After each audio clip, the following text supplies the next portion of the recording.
Episode 282 of the TV Dudes, recorded May 6, 2020. Mistakes were made.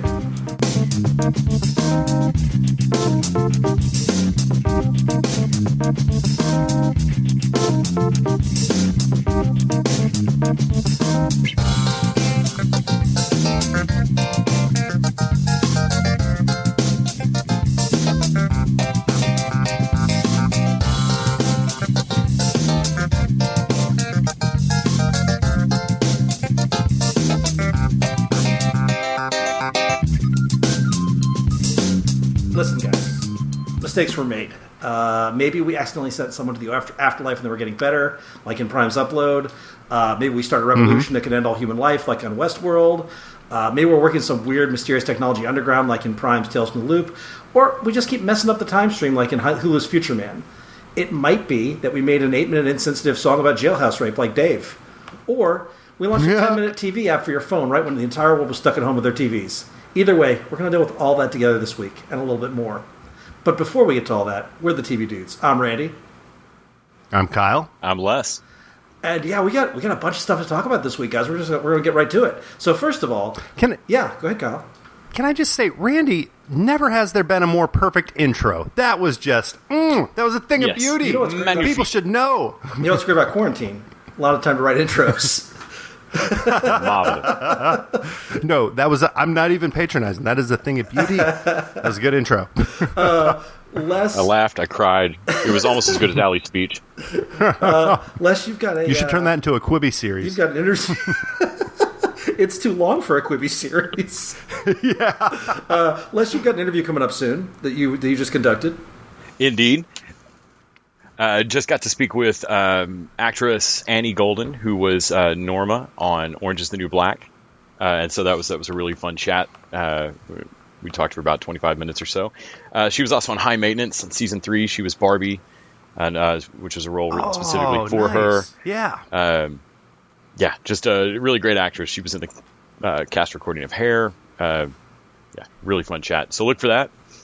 Let's talk about old business. There was a couple things. First of all, let's talk about Quarantine Minute this week. Let's talk about what's getting us through quarantine, which changes week by week. Yeah.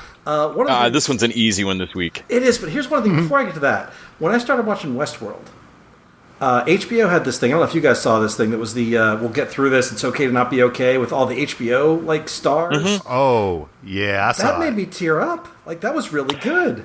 It's one of the few brand things I've scowled at the TV watching CW stuff at like Frito-Lay and like Facebook. Okay, fuck you, fuck all of you, burn. I appreciate what you're saying, Randy, because I was watching that and I was like, "Is this cool? Can I like this?" Yeah, I had the same feeling. They're not like taking advantage of the situation, are they? No, to what Les is saying, there's a lot of that you're just like, "Oh, fuck you, we're not all in this together. You're in a mansion." Yeah. But it was really good. It was sort of in character, not in character. It was like the nods, like the high maintenance guy was the high maintenance guy. Susie Essman said, you feel free to curse a lot. Like, there was some nice little nods. I liked it. I don't want to hear what Bill Maher has to say about quarantine. He can go fuck himself. But other than that, I liked it. It was funny, though, because he even said, he's like, if you want to be a grumpy asshole, that's true. Now's your time. Yeah, I found myself really in that's one of the few that I've liked is HBO's just kind of nod at like, not anything about it, just, hey, this shit sucks. This sucks, yeah. But then there was the light and joy that was the Parks and Rec series reunion that dropped on Hulu. Well, first it dropped on NBC, then it dropped on Hulu, and now it's free on YouTube. Oh, great. Oh, wow. Yeah, so... Good. Everybody should see that, I think. Oh, my gosh. Wait, and this totally seems like, and I don't mean this in like a bad way, but it totally seems like, let's throw something together. I know all of us want to do it, but then let's like figure it out. And man, if they didn't put it together like super quick, even if you give them from the start of this, the magic line between this working and this being terrible is so fine. Yeah, and I really, this could have just been slapped together. I mean, this could have just been crap, and it could have just been absolute pablum fan service bullshit. It somehow isn't. No, it really works. The nod backs, I don't know they could do it every week, but the callbacks work. Granted, anybody can go find our YouTube clip I did right after watching this of us all singing Bye Bye Little Sebastian at ATX last year. HX Television Fest last year, but go find that because I cried. Yeah. I cried through that whole fucking song on my couch, and then I went and watched our clip of us getting a whole room to sing it, which got actors to drop in. It was so good. One of my favorite things was the amount of supporting characters that they got to come back for this, which almost matched the amount of regular characters. John Ralphio and Dennis Feinstein. Weirdly, no Louis C.K. Oh yeah, he didn't get to come back. But no, what's Megan Mullally taking advantage of her being married to him, and like they were such together. That was genius. So clever. It clicked immediately of like, oh shit, yes, because y'all are in the same house. Yeah, duh. it was great. And like why other married couples couldn't be in the same room, and I loved it. I listened to their podcast a little bit, the one that Megan Mullally and Nick Offerman do, and I don't want to guess at anybody's predilections, but I don't think that she was just tied up like that for the show. I think that's a thing. They already had that rope? They had that rope. That's a thing. They were in the middle of something, and they're like, let's go ahead and do this. Let's add this in. I'm just saying. They're a fun couple. Well, we've got the rope, but we've got this. Plug that podcast. What is that called? I'm checking that out. Oh, man. It's In Bed with Nick and Megan. Yes. Oh. They are amazing together. They added. By the way, speaking of Quarantine Minute, this is just outside of TV. Kamal and Emily at Home. There's Kumail Nanjiani and his wife. I did start listening to that one. I think you guys recommended it. It's a great podcast for getting through all this. Yeah, I recommend everybody go check out the Parks and Rec. I caught it on Hulu the next night. I also found out real quick the handful of people I know who have not yet really gotten into Parks and Rec. Lucky bastards. I don't know. I don't know how they're doing it. It's like finding out kids are straight edge. It's like, how are you just? So I had a friend posting about the thing you hear from a lot of people. He's like Parks and Rec is terrible. He's like, I've watched a couple episodes. Does it get better? And everyone, without exception, was like, no, keep watching. Like I stopped watching in season 1. Keep watching. Oh, I did too. I started season 1 when it first aired and was like, fuck this. I got terrible. 2 episodes and quit.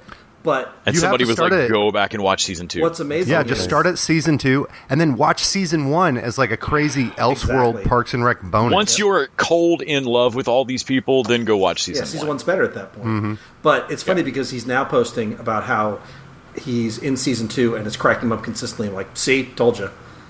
And I'm jealous of people who now in quarantine times have a full 5-6 seasons of Parks and Rec to watch.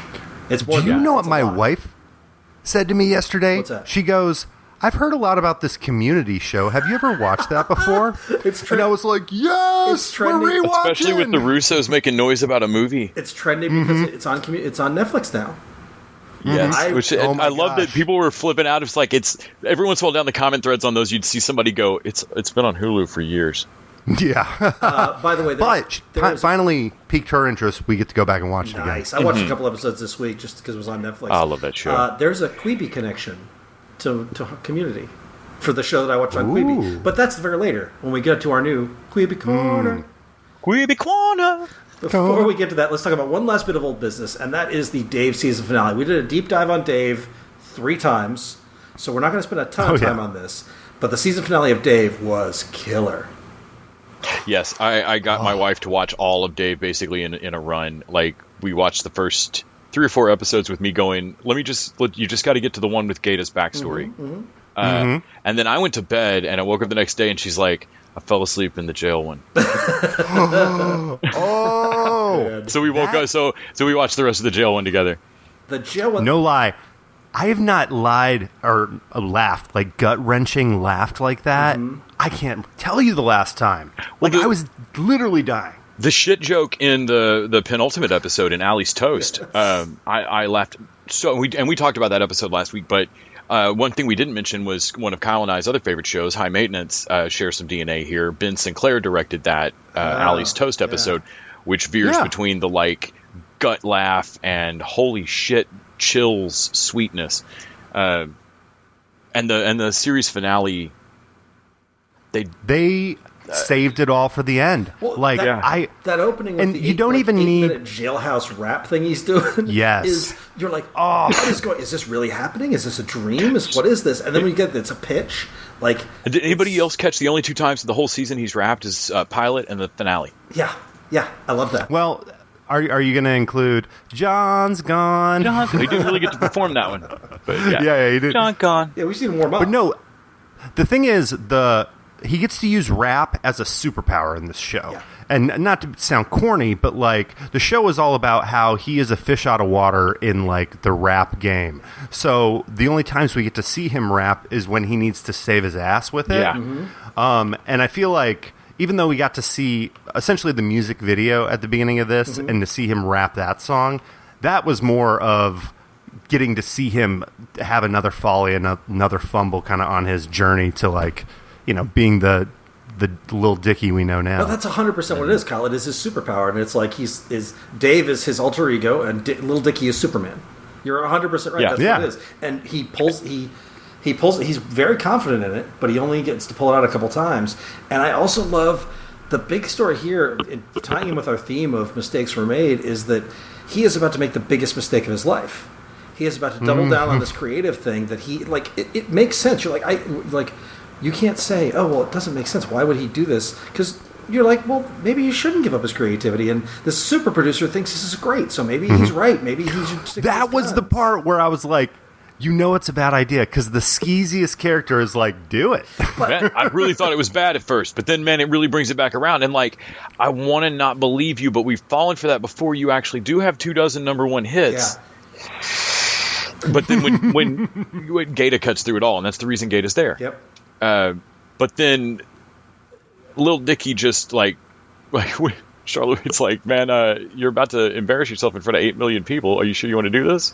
Yeah. And he's like, well, 8 million people about to learn. And like that just freaking insane confidence. Yep. Like it's one of the things that Jeff Schaffer brought up in our interview was like, no, he's like that. Like you get the feeling that Little Dicky was in 6th grade looking at kids at camp going, I'm going to be the greatest, not rapper, entertainer. I'm going to revolutionize music. Your grandkids are going to talk about, like, before me and after me, like the fucking Beatles. It's so crazy. Well, I also love, Gata does such a great thing here where he's like, he tells him, you shouldn't do this. I know a ton of people who would kill for this record deal, but do whatever you do because I'm ride or die. And then he goes to bat for him. Even though the other guys are like just begging Gata to just tear into him, and he's like, "No, man, this is my guy, whatever." And that's what get Dave. Dave is like, he had no percentage in that. He did for me, and he's like, "How can I do any less for that and my friend?" And we also like he gets it finally. The same thing that he needed to get for Allie, and maybe that'll help him in season 2. Well, we got another big reveal, which was what's his friend's name? Oh, who's now his manager. Yeah, who's now his manager. Man, or no. The manager dude. Not Els, but the redhead. I don't remember his name. His roommate, Yeah. Well, he tells in this episode, hey... Mike, his name's Mike. Yeah, Mike. I quit my job. You know, as soon as we got that advance, and I quit my job. And Dave is like, well, why would you do that? I don't want to be responsible for you. And it's like, but you do. Yeah. Like, that's how this works, you know? Yeah. It's not just about you anymore. Like, now it's about me. It's about Gata. It's about Els. Like, we're now a team. Well, and also it shows Dave that Mike believes in him. And Dave needs to pay that back. He needs to be like, I believe in you. I believe in your talent. You need to believe in me that I know what I'm doing as your manager. Mm-hmm. A moment in this episode that I loved, which I found kind of interesting, is when Dave was talking to the graphic designer. Yeah. And I think the scene was kind of played for he wanted to get some information about Allie. But the thing is, he picks one of these logos, like lands on it, and he goes, that's it. Yeah. And she's kind of surprised, like, oh, you've been so picky? Yeah. But when you look at this logo, it's like a L that turns into a D, and it kind of looks like a penis, where the L like makes the slit in the head. Yep. It's the best logo. It is. And it's this whole thing, like, his confidence... Like, yeah, he asked her to go back and do it a bunch, and it seemed like, oh, he'd never find one. But when there was a good one, he was like, oh, no, that's it. Like, we're done. Yeah. And it was like, oh, cool. I got one last thing, and that is the thing with Allie, where she's texting him, or he texts her. Mm-hmm. And he texts her this thing of, like, it's this nonsense reason to reach out to her, but I changed the Hulu password just so you know. And he goes back and forth on whether or not he's going to say, I miss you. And I was like, please, just type it. And because I figured he wouldn't. Most of the time, they delete it and we're waiting. But no, he actually puts himself out there. And when he got the thumbs up back, man, I was devastated for him. I was like, and there's the 3 dots for a second. Yeah. And then the thumbs up. I've never, like, we're slowly discovering this new language of tech on screen. and that was a gut punch. I thinking about his rapping as a superpower made me think about if Clark continually turned into Superman and did stuff that made the papers, but didn't catch Lois. Yeah. Oh, shit. And she's like, your fucking ambition. She's like, look, why can't you use this to better me too? Supergirl or to me. If she hadn't, I'd be dead right now. Now, do you get that? You were off talking to the Justice League. It's never about me. Also, I now want the producers of Dave to be involved in that new Lois and Clark show that's going to happen on CW. Oh my God. And to steer a little bit in that direction. Oh my gosh! If you have any taste and you are making decisions and you see this show, how do you not make that call? Gosh. All right. Well, I feel like touching on the CW is a really great segue into one of our new business shows. If we're we need to do Quibi Corner, don't we? Yeah, we got to do Quibi Corner, and also the Power Rankings. Oh, Power Rankings. Yeah. So Kyle throws together these lists. He goes to 4 different sites: Rotten Tomatoes, IMDb, Metacritic, and then there's critics and ratings at Rotten Tomatoes. Is that right? Critics and they do 2 ratings. Audience, so audience score, and does critics, that too. Okay. But Metacritic's kind of weak. Yeah. Like, there's a lot of shows where I'm like, you should have some better ratings, and they just... Well, I can't believe Cisco let him get away with that name. It's a terrible name. So you take those, you divide them by 4, you give us an average, and you make us a top, what are we, 60 now? Whatever shows we have 61 shows for the year. Yeah. And that's not even including, I don't think Friday Night Lights is on here, or like the stuff we talk about. Like, there's a few things that are a little too old to go on there. Yeah. But a lot of 2019 shows, stuff that we like catch up, from like end of last year. It's pretty much a collection of what we talk about. Last week we talked about the DC app shows. Did any of those chart there, Kyle? Oh my gosh, I was kind of surprised by these results. I'm shocked about one of them's in the top 5. And it's not the one I would have expected. Yeah, can you guys guess the one that was in the bottom before looking? I can because I already read all of it.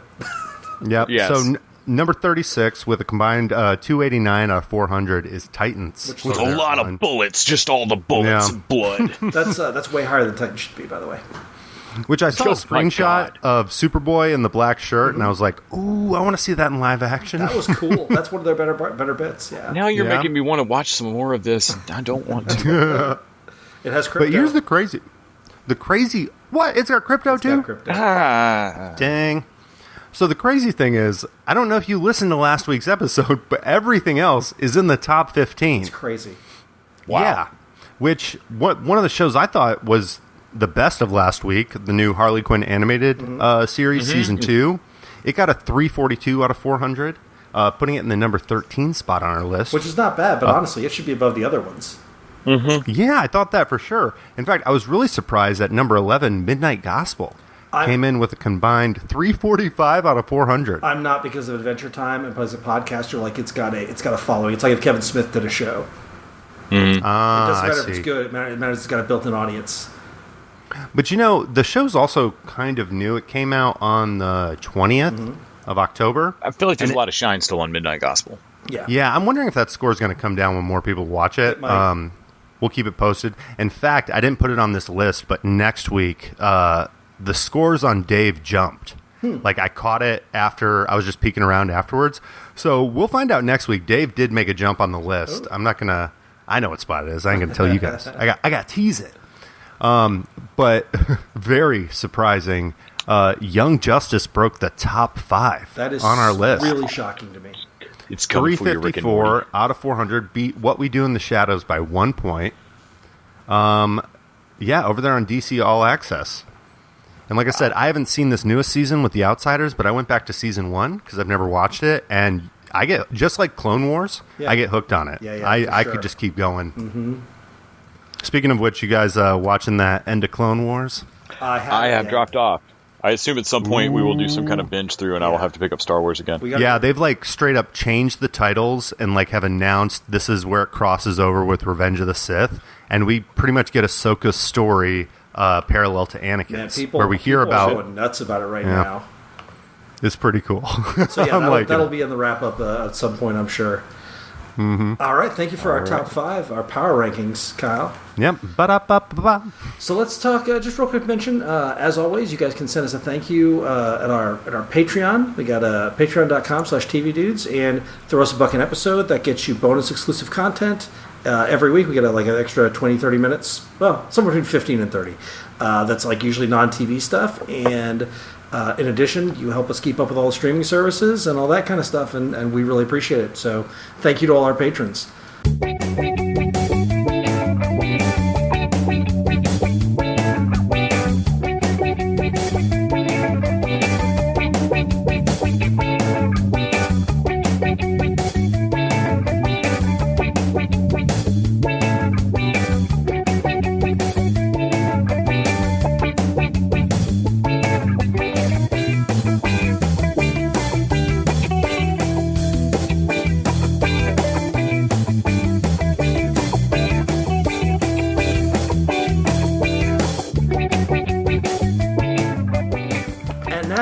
Let's jump over to a new segment not covered by Patreon because we are not paying for this. It's Quibi Corner. Quibi Corner. Quibi Corner. We need a better jingle. This will be a very short segment because everything on Quibi is very short. So Quibi... And it fits in with our theme of mistakes are made. Quibi is made for your phone. It is to be watched on your phone. And it is like 10 episodes that are like somewhere between like 6 and 10 minutes each. Is that all? Yeah, I think everything I've watched 3 different shows on there, and they've all been 7 to 10 minute episodes. And the quality of them is fucking stunning. Okay, so I cannot believe how good they look. I am mad at you, Kai. I am mad at you, Les. And here's why. I had already written Quibi off. I was done. I was going to watch. I wanted to watch shit, a bit of it, nothing. And then you're like, hey, there's a 90-day free trial. Why don't we check this out? And I'm like, God damn it, I'm going to watch. Okay, Les gave me homework. I'm going to watch it. And so I look up and I discover this show called Dolly that's got Anna Kendrick. And it's about her, like, having hallucinatory episodes with her boyfriend's sex doll. And I'm like, well, fuck, I got to watch that. So I watch it. And 2 minutes in, her fucking boyfriend is Donald Logue. And I'm like, well, shit, I got to watch the rest of this now. And I got 2 episodes in. In the second episode, I learned that Donald Logue is playing Dan Harmon. What? They just got to throw it out there. That's awesome. Dan, and they just like, and then she says Dan Harmon. He's a comedy writer with 2 Emmys, and she's a writer who's dating him, and he has a sex doll, which definitely seems on brand for Dan Harmon. On brand. And it's funny. It's legitimately funny. Like is Dan Harmon involved in the show? No, not in any way that I can see. Matt Damon. So just like, I don't know, the girl who's Anna Kendrick is playing is the writer and the executive producer, and I'm like, is this her true story? Did she date Dan Harmon? Is this a revenge thing? I haven't dug that deep into it yet. It's legitimately funny. That's like great. I'm definitely going to finish it, but there is no reason for me to watch it on my fucking phone. I hate watching things on my phone. I have already spent a bit of time, and I'm going to figure out a way to cast this shit to my TV somehow. It's driving me insane. You guys have one of these things for your phone? Google VR. No, just a stand for your phone. Yeah, like a little stand. So the thing that does amaze me though about Quibi is that, as far as I can tell, there are 2 video files for each episode of everything on there. One for portrait and one for landscape on your phone. Because when it flips there, the subtitles change, the credits move. It is not it's not as simple as pan and scan. Like when you have your phone on landscape, you are seeing a widescreen shot with like 2 characters in a 2-shot talking to each other. Then when you turn your phone up, it jumps to just one of them, and it's still a perfectly framed shot. So I think they shot all of this somehow twice. I really kind of want to know the tech nerdy shit. So what you can do is you can set up a camera rig where you have your main widescreen camera, and then you have those 2 cameras shooting the I guess the phone portrait mode. Yeah. Essentially, you just put them on a tilt, but you can have all 3 of those cameras on one. That's what they had to rig. have been doing, and then the software is somehow serving up. It's not as simple as it turning it when it detects the phone move. It's flipping video. Editing that would be a bitch. Doesn't Quibi seem like something that was like a subplot on Silicon Valley season 3? Somebody's idea. Like this is the dumbest idea. And here's the thing: they've actually had good shows. But they're God, they've got a lot of writers too. They've got Reno 911 is on there with Weird Al. Yeah, with Weird Al. Weird Al is on Reno 911 now, and Reno 911 is on Quibi. And that's honestly what started this. They've come out and said that, like, oh no, of course we were always going to do streaming. I'm like, were you, or do you realize you fucked up? But at any rate, when you get to streaming, by that point, it feels like it's going to be too late. But I'm like, if you're going to do this, if you're going to make TV shows for your phone, they need to be like 2-minute episodes. They need to be things you can watch while you're shitting. That's really what TV on your phone is. That's all it is. It's the Jeff Goldblum monologue from Big Chill, like I read for People magazine. Yeah. Like it's an article just long enough to take a crap. Yeah, this is the weirdest thing. It's like the episodes are still like 10 minutes long. And the 30-minute sitcom timing and all of that is already, that's just something that we've all been trained to. It's not like that's a magic number. 30 minutes and 1 hour were just blocks of time that we got used to. But wow, you can feel what weirdly works and weirdly doesn't work in this Wild West new landscape of no rules here. Because I watched a couple of episodes of a few things. I watched an episode of Dishmantled, which Titus Burgess, I believe, from... I love Titus Burgess. Yes, so it's him, and the judges panel is Dan Levy from Schitt's Creek and Anthony from Queer Eye. What the fuck is happening? They get 2 amateur chefs, and they fire a meal at them from a big like t-shirt cannon gun. And this meal just sprays across them, and then from whatever they can catch and taste, they have to then go figure out what the hell just hit them in the face and make it. See, this sounds like what I would have expected from Quibi. Yes, and each episode is crazy short, so you really don't. You don't spend 20 minutes watching them prick with each other with a bunch of fake fails. Like you just watch people get it wildly fucking wrong. Because only one of them got hit with a pita, and the other person doesn't think it has pita in it at all, and it's really pretty fucked up. You know what would be perfect for this format? Is reality TV. Yeah, sure. And the reason I say this, the lowest of the lowbrow reality TV, because what they end up doing is they recycle clips where they're playing like a 30-second package from before the commercial break, after the commercial break. They're eating up with commercials 3 minutes right there. I'm like, yeah, you just cut out the fat. It would be perfect for 10 minutes. That's the puzzling thing about this, is that it's like they've got actual talent, and they threw it at the dumbest format possible. Yeah. So I watched, speaking of that, I watched Flipped with Caitlin Olsen and Will Forte and a ton of other people. I don't know their names, but like literally everybody that showed up just knocks it out of the park. Like not even any of the cartel henchmen are nobodies. It's... You don't know their name, but like these are all good comedians. Like they're really doing well in all these scenes. And it is this absolutely insane married couple who decides that they are going to audition for an HGTV flipper show. And they buy a house for $3,000 and they can't figure out why it's so cheap. And it's clearly a burnt meth house. And while they're doing demo to flip it, they find a wall full of money. And they use it like the next Quibi episode is then, because these things are seamed so that they're all cliffhangered. Yeah. The next Quibi episode picks up with suddenly they've got dolly cameras and shit, and they are doing their show to make their sizzle reel. And just as they're all finished, the cartel shows up and they've spent $500,000 on this out of this wall, and they've got to pay it back. But the cartel guy looks at him and is like, "I'll be real. $500,000 in my world is not a lot of money, and you turned a meth house into this. I like my house, but I don't love my house." And so he drags them to, they're going to remodel his house. So now they're flipping cartel houses to pay this back. And it Great works concept. really well. And like it's beautifully shot. Like I can't believe how good it is. I watched Dismantled, I watched Flipped, and I watched an episode of Sam Raimi's 50 States of Scary or something like that.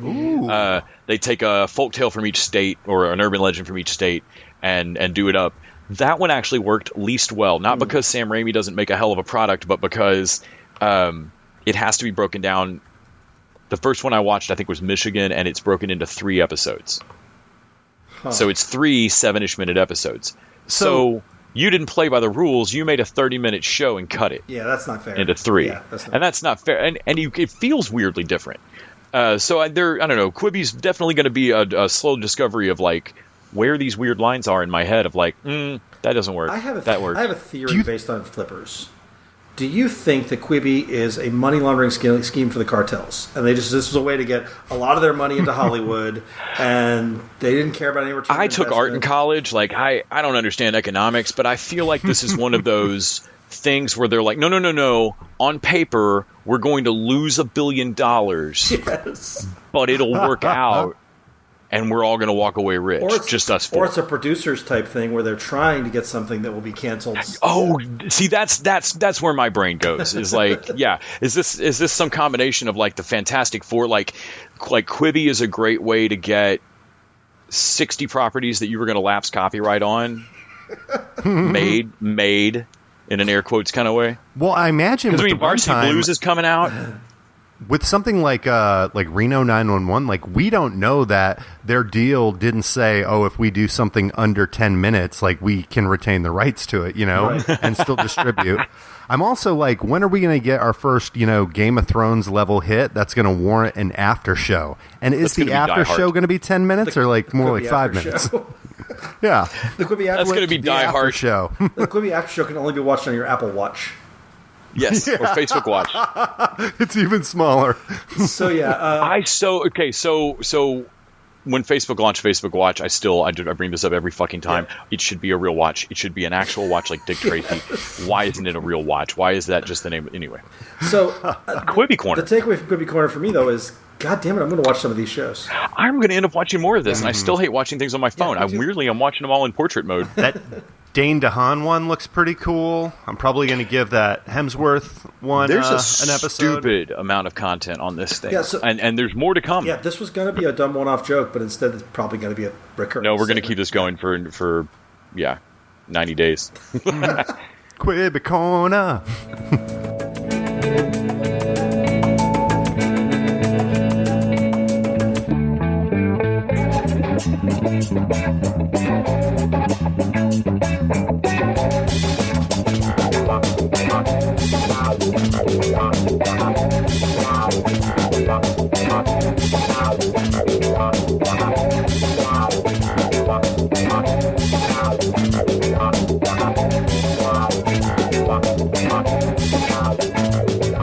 All right, let's jump over to new business. We've got. Let's talk about this is all like sci-fi shows, and as it turns out, they're all about mistakes being made. Yes. So let's start. What do you want to start with? Let's start with the one that I really really liked. I mean, we'll bookend with the really good stuff. So let's start with Future Man season 3. Oh, yes. So wait, now Randy, you were not as enamored with S2, right? I thought Future Man season 2 was a misfire. I liked it, but it was not as great as season 1, and I wasn't even going to watch season 3 because of it. It was bad enough that I was like, this wasn't great. It's not. There's so much other TV to watch, and I'm so glad I changed my mind to watch season 3 because this was return to form. Agreed, 100%. I got bogged down in the season 2. The poor village and him being a Wolf suddenly being a wheel maker. There wasn't enough, and all of that. There wasn't enough time travel. That's what Future Man and means. So this return to this Running Man thing and the crazy ass amount of time travel and the problems that they made by breaking time. And Wolf keeps breaking time because he can't stop fucking with things. He can't not be legendary in his time. They literally got caught because he had sex that was so good he inspired a whole line of romance novels. Yes. Genre, that was so good. Yeah, I loved this season. I mean, I loved season 2 as well. Like, it didn't throw me completely off. It was just a little bit slower than it went a direction I wasn't enjoying quite as much. But season 3 and season 1, this show in general, it made me want to restart watching it immediately. Me too. Plus, spoilers in a minute. We'll discuss the very, very end. Yeah, so I think. Go ahead, Colin. Well, they put a thing on the marketing which said season 3, the last season. Mm-hmm. All right, and you find out, which we're going to get into this in a second, but they do some stuff towards the end where it's like, oh, they said it was the last season because they thought nobody would let us do this again after some of the jokes we make this season. Oh, best friend Bin Laden and oh my god, that was so good! What a great reveal. Also, I thought that was a throwaway line in season 2, and then to bring that back, I was like, "Oh, of course." They do a lot of callbacks. At one point, when they're trying to hide out in Russia, he starts making wheels. Yeah. For carts, and like, oh yeah, because you had a whole life where you were a fucking wheel maker. I also love when they throw in dumb random jokes. Marshall Mathers, like that's a dumb name joke every time. Yes, the complete gender flipping of all names in the future, and they keep referring to it of like Josh. Yeah, that's a boy's name back where he came from. Also, Seth Rogen, he hung out for a while. He was good. I don't know if he was in every episode, but I mean, he was definitely a supporting character this season for sure. Earned the billing. I love the time flip, the All Utopia, where Josh winds up sleeping with everyone. Yes. And he gets to the point where he and Wolf flip, where he thinks Wolf is the dumb sidekick. Like, that was great. Oh, and that runs for so long, where Wolf just thinks he's a piece of shit and like is an idiot. And oh my god. And Josh breaking up with Jesus. Kangol wearing Abraham Lincoln. No, this is my life. I'm all about the tether always ball. About that tether life. That tether life. Oh man, I really really enjoyed Future Man season 3. I don't know who that actor was, but that was the perfect Abraham Lincoln. And now to cross the spoiler line. Yes. Spoilers for season 3 of Future Man. It's all true. that they ended with that and then stuck with it when you're watching like they whitewashed everyone. Yes. And then like Josh learned like Hutcherson learning to mop. Yeah. Just all like, oh my gosh. That whole closing sequence, I almost got... And then Hulu did another slightly longer one. Oh, really? Like, there's another... Yeah, there's like a 30-second longer separate version that they did of, like, Future Man, the true story.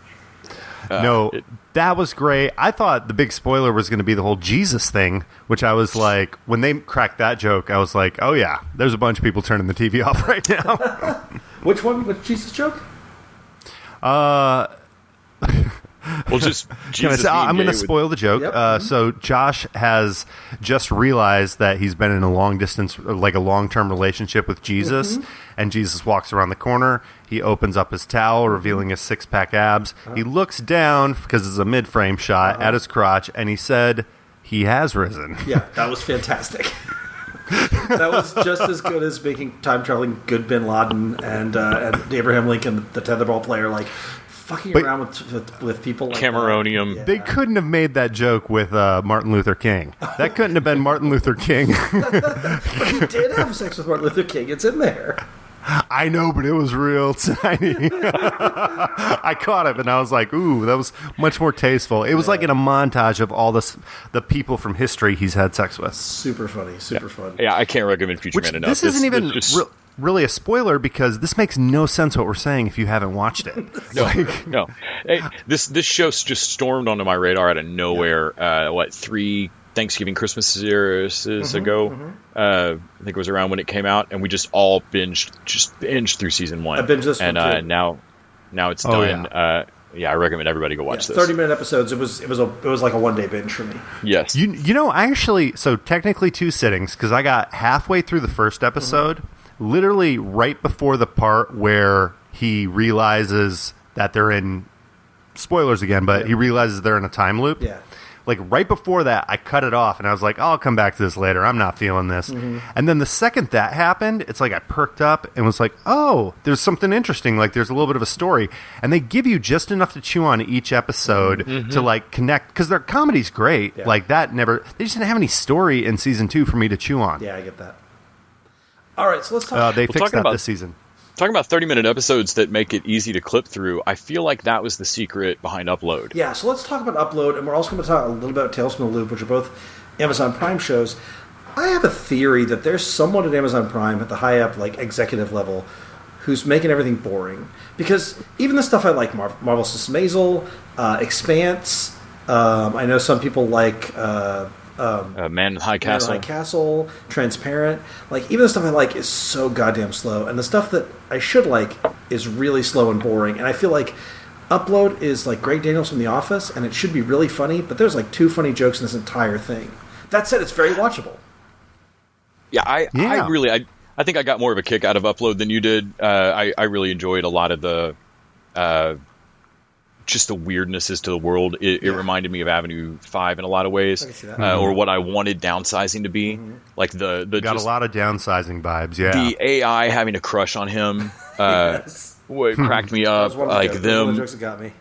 them sneaking the kid away to like the kid who's about to turn 19, and his parents won't age up his body because he died when he was like 12, or won't age up his avatar. Like there was a lot of fun shit like that. And then there was this mystery that I was really interested in. Like, no, but why was he killed? Like this, like, and that they don't ditch it, but they never pull it to the forefront. And then the season just kind of ends. Yeah. So I thought. Well, they one of the things teased I liked a little is, for S2. I thought his aunt. Yeah. His aunt who was like the investigator. I liked that character, and then just unceremoniously kill her off. And no one looks into her death. I thought that was, no one looks into her death that I can tell, somewhere. really. Like, we wasted all that time. Like, that was a pointless story. And it was a really nice reveal that, like, hey, cousin Fran, that, like, she's not a real investigator. She's just super into puzzles. Like, they were really developing her. And then when she vanishes and they leave it so, like, she's called to verify this meeting so many times that her vanishing is going to be super suspicious. Yeah. And they just don't do that thread. What they are doing, like the character development those people she was going to have a meeting with too. Oh yeah, yeah. So. Like, I mean, they wrap it up that way. Like they have like 6 more people die in the background. It was. I liked what they were doing with the characters and the jokes and their love story and stuff. Greg Daniels can do that so well. Yeah. I mean, everybody involved in this. And then I would realize every once in a while, hey, we're fast approaching the 10th episode, and you guys have too big a murder mystery here. Well, I thought they thought we were. I think they really thought we'd be invested in the. Oh, what's happening with him and his buddy? I didn't give a shit what was happening with his buddy.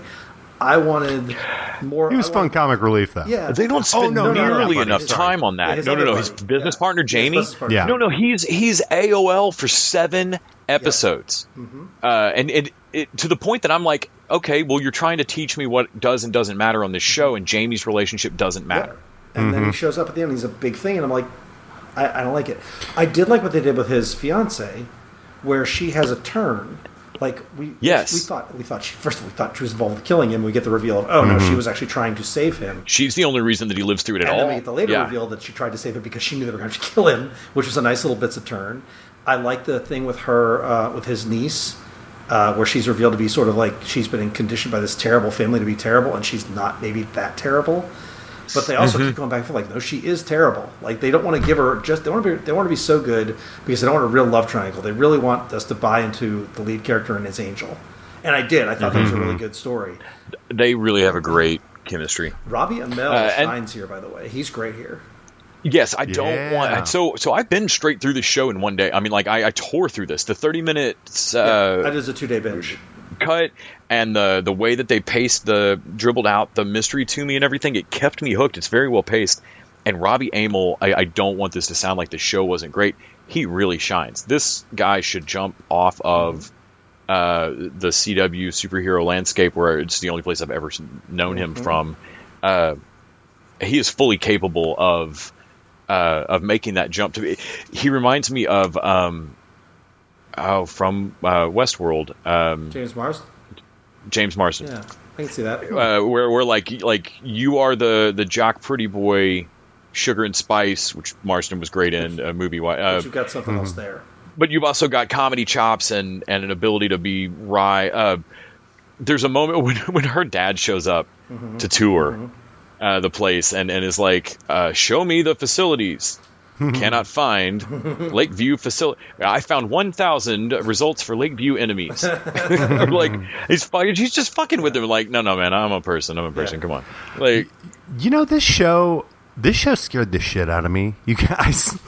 Like, because every time that they hinted towards some type of like way technology is going to creep into our future, or actually even before that, the whole concept that like we are saving for retirement. We have like 401ks. Yep. But then now, after we die, there's a whole other afterlife retirement that we need to be able to pay for with several in-app purchases. And they address that the dead can't work because it would fuck the labor market. The monetized afterlife is the really insidious and really good. Like, this feels very plausible.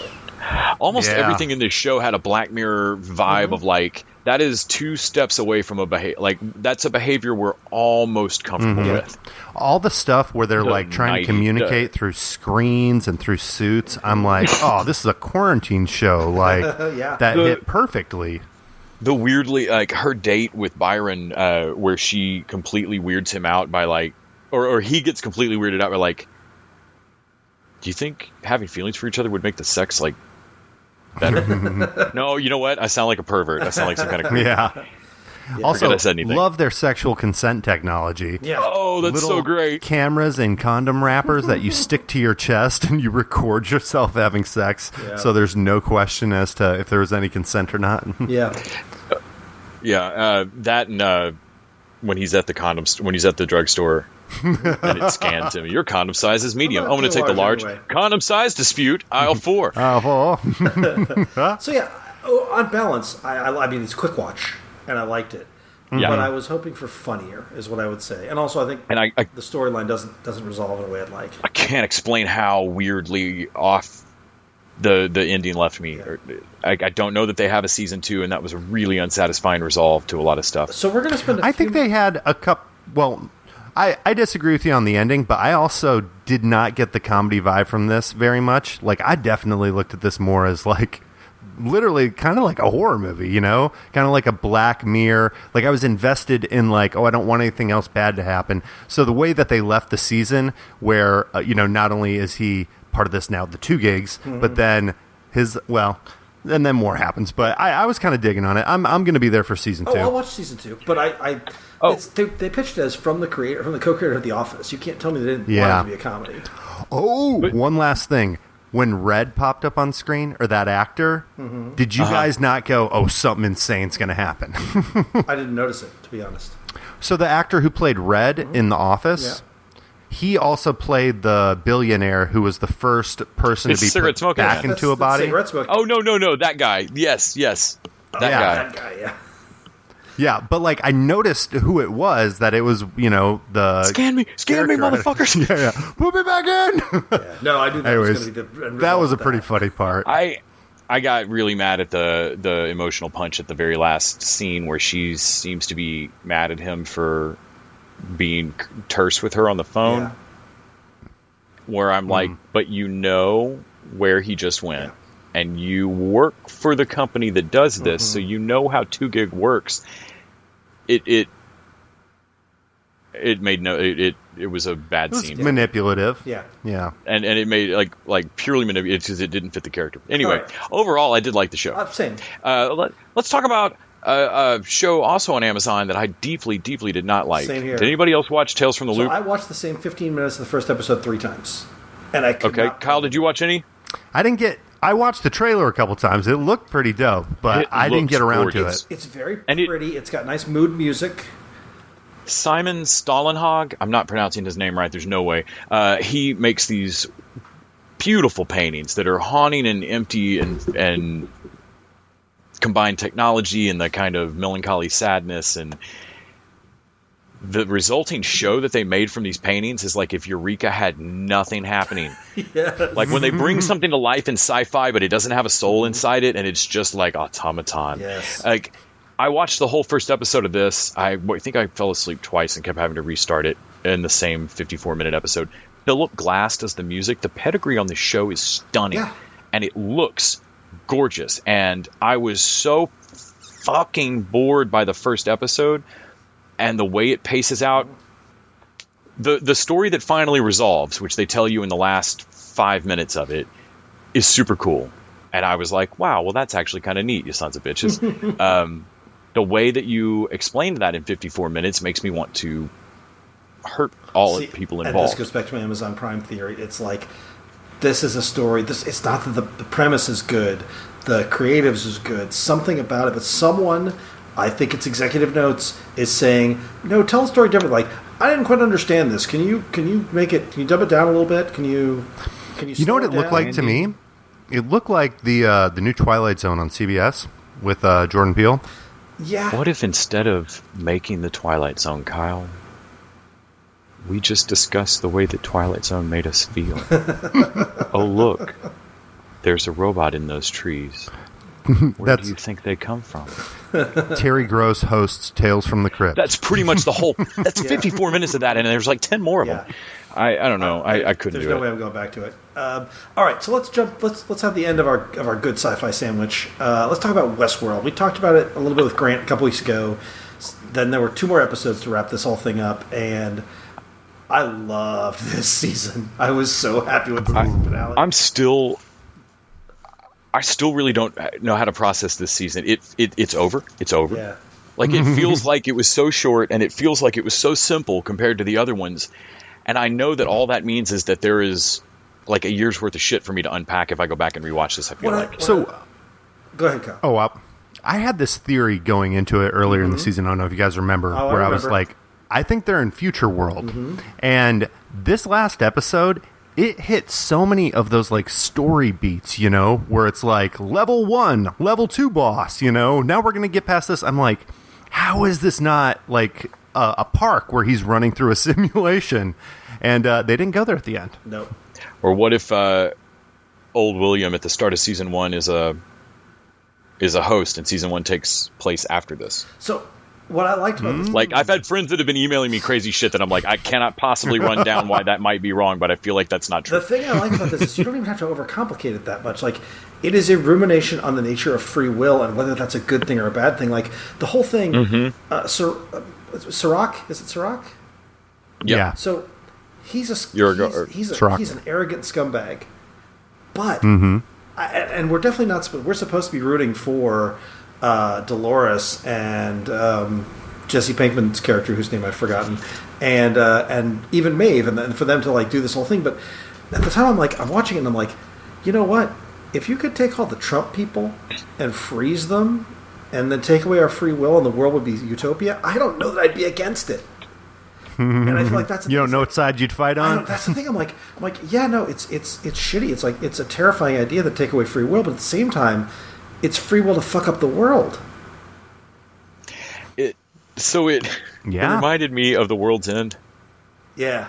Like Pinkman's character. That's not his name, but we know who you're talking about. Aaron Paul's character. Our listeners know who you're talking about. It's basically he gets to be the same kind of like messianic savior as Simon Pegg in World's End, of like drunkenly yelling at aliens, "Fuck you!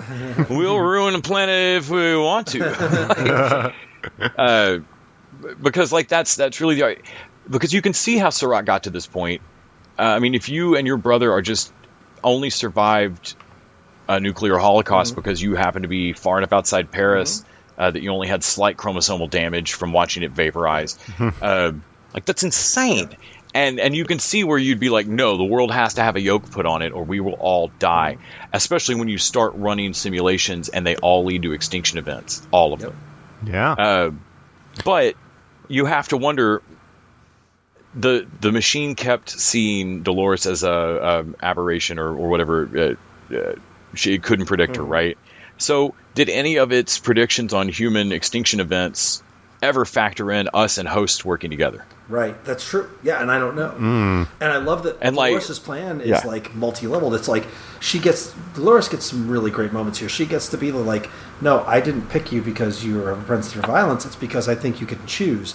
And I didn't ever plan to survive this. I planned for you and Maeve to go forward and do, like, she has been master manipulating this the whole time, and I loved all that. Also, the throwdowns between her and Maeve, first the one with the drones, and then the one in the streets, like, was so good. Yeah. Also, her body upgrade. Yeah. Like, so as she was putting that on, I was like, wait a second, where's the blood? Like, that's not a normal host body that she's putting on. This is and then she stops that sword with her arm later, and it's like, what if they don't make us to be able to be killed by them? Like, they made us soft because they wanted rape bots. Yeah.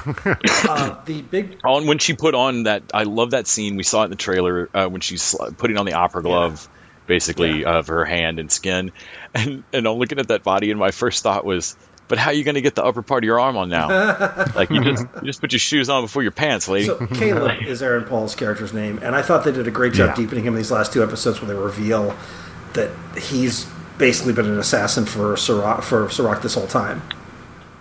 That he was going out and killing his friends because he didn't know he was being conditioned. Like, it was it wasn't like a big mindfuck reveal like the last couple seasons, but it was a good reveal.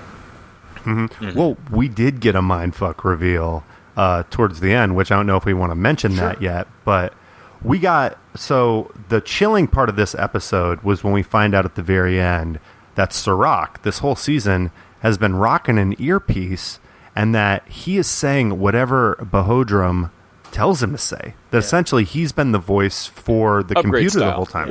Yeah. Gosh, and it's funny, we got that in Future Man Season 3, the whole voice in the head. Yep. We get that in Upload. I think the whole thing about making mistakes is listening to that voice in your head. Don't listen to the voice in your head. It's a good advice. But the voice in my head is telling me that I should listen to it, Kyle. The final stinger spoiler on this Westworld season, good. And we got even though we know it's not going forward, this is the end. What? Wait, it is? But isn't this the last season? I think they're done with Westworld. No. Is there one more? There's more, yeah. That's some crazy teasing for... They're going back. Oh, no. I thought it was over. No, they're definitely another season. Well, the end with...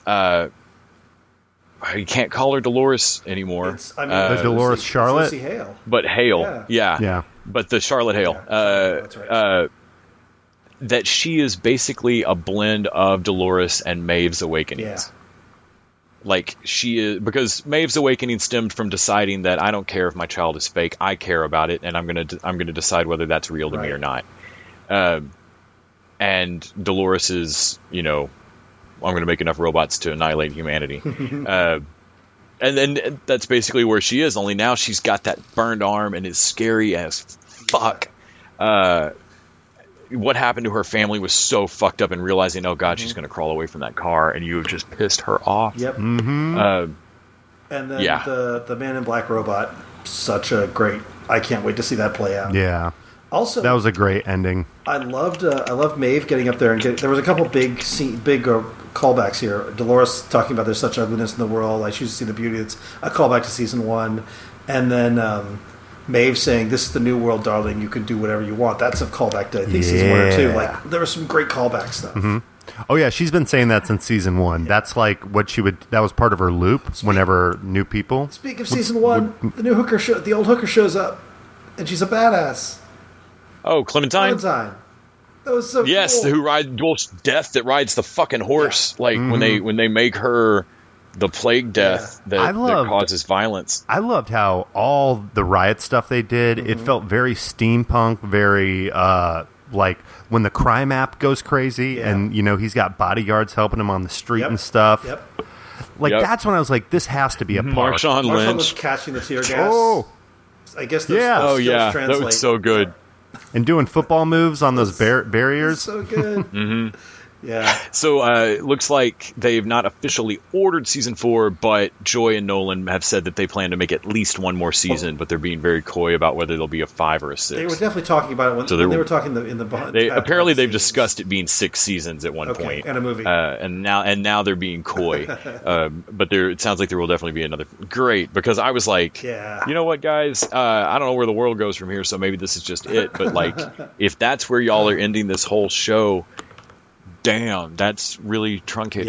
Yeah. No. So, I need more. I was kind of hoping we'd see Anthony Hopkins come back in some way. Yeah. I can't. Of all the people that everybody came back, and I really couldn't believe Hopkins did not. Yeah. I mean, we got all the Williams. We got everybody. Yeah, I'm surprised by that too. Except Ford. I guess that was their big season 2 surprise that he came back. They didn't want to do it again.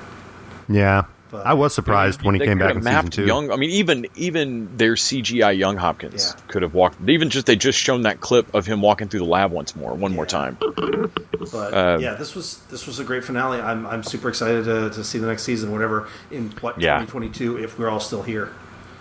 Real quick, have we seen Arnold's wife when she was younger? Or is this our first time seeing that character? Pictures, you recognize who it was with Gina Torres from Firefly. Yes, Gina Torres in a lot of age makeup. Yeah, I was like, that amount of age makeup, either we've seen her in some other images, or they're gonna bring her back as a younger version. Yeah, I feel like we might have seen her in season 1 talking to him on the phone. Mm-hmm. Yeah, I think she's been in a scene somewhere, because they made a point of casting her again and putting her through the age makeup. She did a really good job playing that age. I was like, this is really convincing. Yeah. All right, well, yeah, a lot of times that doesn't work. Well, that's a wrap for us this week, guys. So we talked about a lot of mistakes that were made. We talked about Creepy Corner, talked about the future and its various iterations. And we'll be back next time. Until that time, TV Dudes out! The TV Dudes is an independently run podcast out of Austin, Texas. We are exclusively listener supported. If you'd like to help us out, go to patreon.com/TV Dudes. You can also find us on Facebook, Twitter, and Instagram at TV Dudes. All the music for our show is done by our friend and original TV Dude, Gregory J. Amani Smith. To find out more about us, go to thetvdudes.com. I'm Randy Lander. I'm Les Weiler. And I'm Kyle Scott. Thanks for listening.